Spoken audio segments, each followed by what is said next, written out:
আসমানে আসমানে ফেরেশতা আছে না নাই? আছে। কতগুলো ফেরেশতা আছে বলেন তো? অসংখ্য, অগণিত। সেদিন ফেরেশতা সম্পর্কে আলোচনা করেছি আমার মসজিদে। একটা হাদিস আমার চোখে পড়েছে। আল্লাহ রাসূল সাল্লাল্লাহু আলাইহি সাল্লাম বলেছেন, আসমানের এমন কোনো 4 ইঞ্চি জায়গা ফাঁকা নাই, আসমানের এমন কোনো 4 ইঞ্চি জায়গা ফাঁকা নেই যেখানে ফেরেশতারা আল্লাহর সিজদায় অবনত নেই। এবং আল্লাহ রাসূল সাল্লাল্লাহু আলাইহি সাল্লাম বলেছেন, যখন মেরাজে যাওয়া হলো তখন আল্লাহ রাসূল সাল্লাল্লাহু আলাইহি সাল্লাম বললেন বাইতুল মামুরকে দেখে, আপনাদের মসজিদের নাম কি? বাইতুল মামুর না? আসমানেও একটা বাইতুল মামুর মসজিদ আছেন, সুবহানাল্লাহ বলেন। বাইতুল মামুর মসজিদ দেখে বলতেছে, মা হাজা, এটা কি?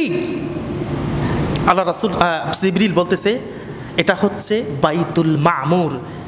তারপর তিনি বলতেছেন যে এখানে প্রত্যেকটা দিন 70,000 ফেরেশতা এইখানে প্রবেশ করে আল্লাহর ইবাদত করে। যখন একবার ফেরেশতারা ওই 70,000 বের হয়ে যায়, প্রত্যেকটা দিন 70,000 ফেরেশতা প্রবেশ করে, একবার যখন বের হয়ে যাবে কিয়ামত পর্যন্ত তাদের আর ওখানে ঢোকার সুযোগ হবে না। আল্লাহু আকবার বলবেন না? চিন্তা করেছেন যদি দিনে 70,000 বার ঢোকে, পৃথিবীর সেই থেকে এই পর্যন্ত কত বছর বয়স হয়েছে? আজকেও 70,000 ফেরেশতা ঢুকেছে বা ঢুকবে, জানি না তো কখন ঢুকবে, আল্লাহু আলাম।